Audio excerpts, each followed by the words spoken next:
was a hot summer's evening.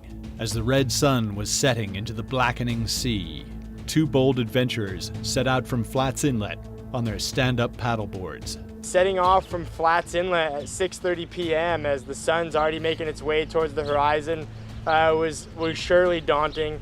And rounding Fort St. Catherine, after the sun set and knowing you've got over 30 miles of paddling left was certainly a bit unsettling.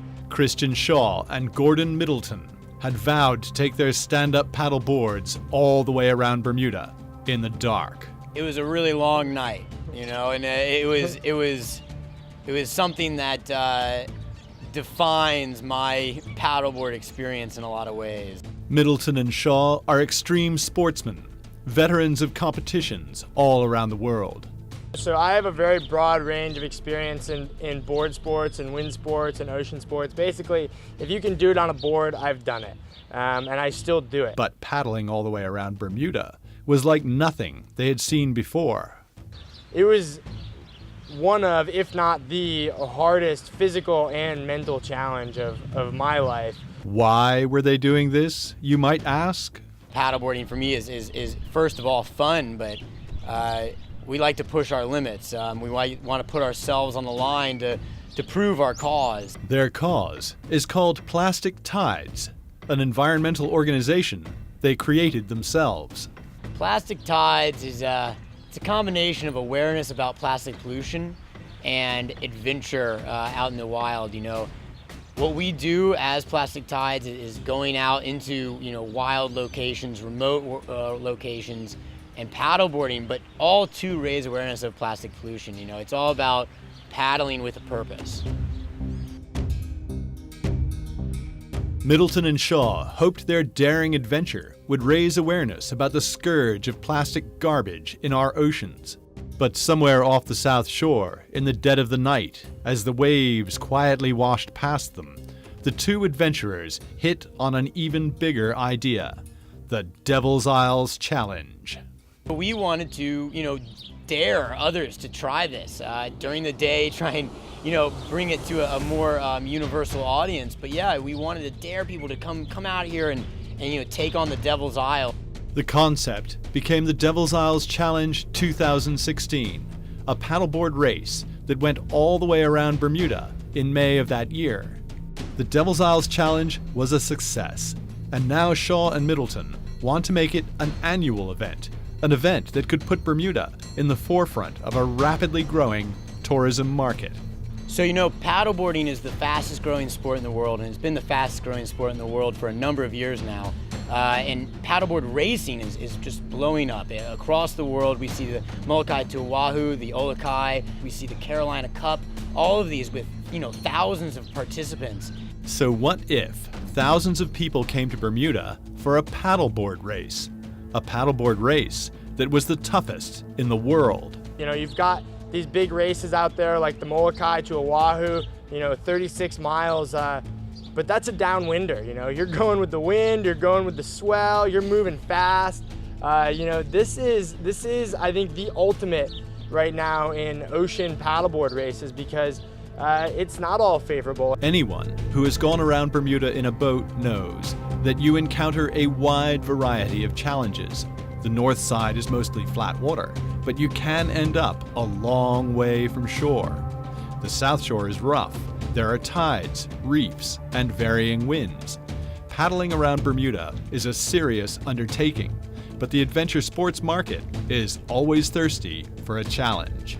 Bermuda, for us, it's a paddleboard destination just innately. It's a beautiful spot, and we have a race that's incredibly challenging. It's something new, it's something exciting, and we believe there's a lot of potential here. There's a ton of potential here for a really huge event, essentially the Molokai to Oahu of the Atlantic. Being out here in the middle of the Atlantic, there's nothing like it. It's you against the Atlantic, you against the ocean. And we hope to bring in internationals the world over. But the Devil's Isles Challenge has some unique attractions that few other races can beat. You've just got this rich culture and history, and you've got the forts and the castles, and then you've got The visibility in the water is just unlike anything I've ever seen. And you've got sea life, you've got, spotted eagle rays and manta rays and parrotfish and dolphins and, just a wide array of sea life that's out there and might come pay you a visit and swim along with you for a little while. The creatures of the sea are what really make the Devil's Isles Challenge different from other paddleboard races. And it's not just about, you against the ocean, because yeah, sure, you're out there, going against the conditions in the ocean, but at the end of the day, it's all about working with the ocean and protecting the ocean. A few other paddleboard races do have environmental purposes, but Bermuda has a unique advantage when it comes to ocean preservation. Bermuda is located right near the Sargasso Sea. The Sargasso Sea is a complex ecosystem based on about 2 million square miles of seaweed floating in the middle of the Atlantic. The great thing about Bermuda for our cause is that we are right smack dab in the way of the Atlantic Gyre, the North Atlantic Gyre, in the Sargasso Sea, one of the most unique and remarkable ecosystems on the planet. But the Sargasso Sea is in trouble. The Sargasso seaweed is kept in place by a vast current that spins around the North Atlantic. The current is called the North Atlantic Gyre. The gyre gathers all the seaweed and holds it in the middle of the ocean. Unfortunately, the current also gathers floating plastic in the same way, and there is a lot of floating plastic out there. In the environment we have toxins accumulating, in the smallest levels of sea life and working their way up to larger predators and fish, and eventually, you go out, you catch a nice ahi tuna, and that toxin can be getting into your body as well. Obviously, this is not good for the Sargasso Sea, nor is it good for the Sargasso Sea's neighbor, Bermuda. But Bermuda's location near the gyre gives our island a unique ability and responsibility to do something to help. Bermuda, it's beautiful and it's unique and it's very important to our ecosystems, and this is what's washing up on our shores, A lot of the trash we have found here is from all over the world. It's stuff that's been cycling around in the ocean for 10 years, and now it's finally landing on shores. It's so important to protect this ecosystem, and that's what we're here, truly here about. Shaw and Middleton believe that raising awareness is the key, and that is what the Devil's Isles Challenge is all about. And so, in the dawn of an early May morning, the Devil's Isles Challenge was born. As the sun broke the horizon, a small crowd of intrepid paddleboarders set out from Daniels Head to try to paddle the 40 miles all the way around Bermuda.